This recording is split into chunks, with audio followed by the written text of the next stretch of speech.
investasi itu yang digugat kan dua, Reza Gladys dan suami. Kalau sebelumnya kan ada pihak kejaksaan atau kepolisian, sekarang lebih digugat mungkin dua. Baik, terima kasih. Assalamualaikum warahmatullahi wabarakatuh. Selamat siang dan salam sejahtera untuk kita semua. Suasana santai ya. Jadi untuk agenda besok kalau nggak salah ya. Tapi kita masuk dulu kepada pertanyaan tadi masalah wan prestasi ya. Perlu saya sampaikan kepada rekan-rekan media ya. Namanya setiap warga negara untuk meminta perlindungan, untuk meminta ketegasan hukum itu sah-sah saja ya. Nggak ada yang mengamputasi atau menganulir itu. Sekarang kita bergulir tentang masalah wan prestasi. Dulu pertama sudah dilakukan wan prestasi yang mana termohonnya diantaranya adalah Reza Gladys, kepolisian dan kejaksaan. Sekarang mengerucut kepada kedua orang tersebut yaitu Reza Gladys dan suaminya ya. Nah dalam hal ini saya sudah berkali-kali mengatakan substansi daripada namanya wan prestasi apabila itu tidak bermuatan atau tidak bersentuhan dengan tindak pidana. Ini dipegang dulu ya. Apabila berbau tindak pidana, udah jelas pasti wan prestasinya itu tidak sah. Ini dipegang dulu. Nah sekarang saya tidak mengerti wan prestasi yang diajukan kembali ini muatannya apakah ada kesepakatan lain di antara mereka. Kesepakatan apa? Saya juga tidak mau mengumpat terlalu jauh. Tapi sepanjang kalau seandainya itu mengarah kepada tindak pidana yang sedang terjadi, yang sedang bergulir, menurut hemat saya itu tidak sah. Menurut hemat saya ya, tapi kan semua itu tergantung pada kekuatan hukum.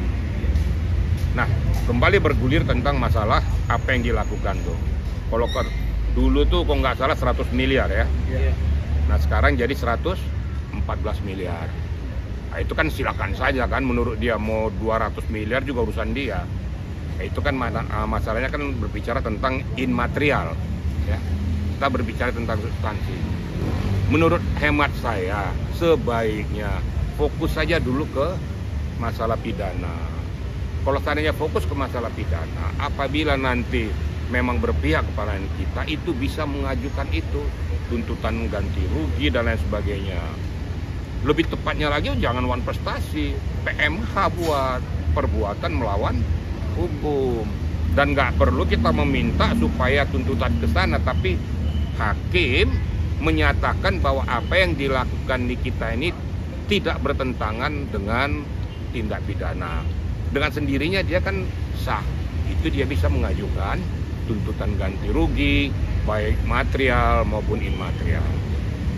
Balik pada posisi semula, bawaan prestasi yang dikatakan tadi saya tidak mau mengupas terlalu jauh. Saya garis bawahi apabila itu berbau tindak pidana yang diajukan itu percuma ya. Itu akan gagal lagi.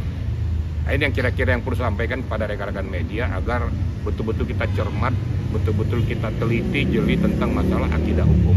Kira-kira ya. Kenapa bisa dibilang percuma, Irjen? Padahal ini dibilang strategi pengacara itu. Ini nggak ada istilah strategi, ini hukum. Hukum nggak ada strategi, hukum berdasarkan data dan fakta. Paham ya?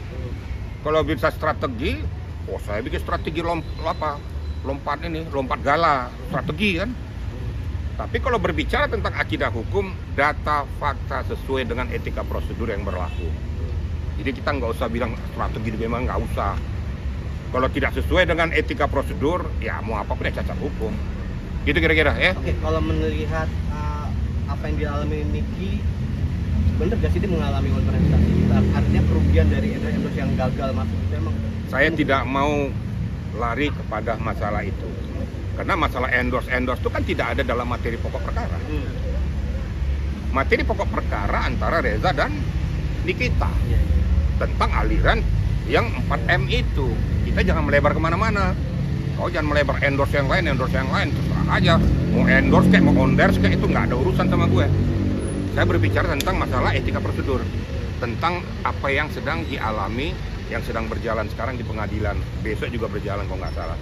Jadi itu kira-kira ya. Oke, Peluangnya besok seperti apa akan terkait kontestasi ini akan berpeluang di kita untuk Saya bukan hakim. kira-kira menurut pandangan Saya nggak mau ilmu kira-kira. Saya mau ilmu pasti. Iya. Itu saya jadi pengacara seperti itu. Iya. Kalau pengacara berandai sudah mendahului hakim, ini akan terjadi penerapan pasal sekian-sekian. Emang nggak kau hakim? Emangnya kau yang memutuskan? Pengacara, lawyer itu hanya berbicara tentang masalah data, fakta, dan etika prosedur hukum. Itu baru benar. Tapi kalau dia begini, nanti akan begini, ini begini. Ya udah kau jadi hakim sendiri aja. Karena saya ini mantan penyidik, saya nggak mau mendahului keputusan daripada hakim. Dan nggak mau juga mengamputasi apa yang dilakukan oleh penyidik maupun JPU. Karena kita bukan hakim tunggal, hakim pemutus. Nanti ikuti aja aturan main sesuai dengan etikanya. Itu sesuai dengan omongan Irjen tadi, percuma ya? Saya katakan apa artinya? Lebih baik kita fokus kepada pokok permasalahan ini yang menyangkut kepada etika prosedur hukum, menyangkut kepada apa yang sedang terjadi saat ini. Tapi kalau seandainya one prestasi yang dilakukan oleh kuasa hukumnya terhadap Reza itu berkaitan dengan endorse dan apa segala macam, silakan saja. Itu kan hak daripada seseorang. Kan di awal saya sudah sampaikan, setiap warga negara mempunyai hak dan kewajiban untuk memperoleh perlindungan hukum. Kan sudah saya awali dulu. Tapi yang mana dulu?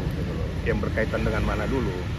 Nah, kalau berkaitan dengan Anda katakan tadi endorse, bisa-bisa saja endorse yang mana gitu loh.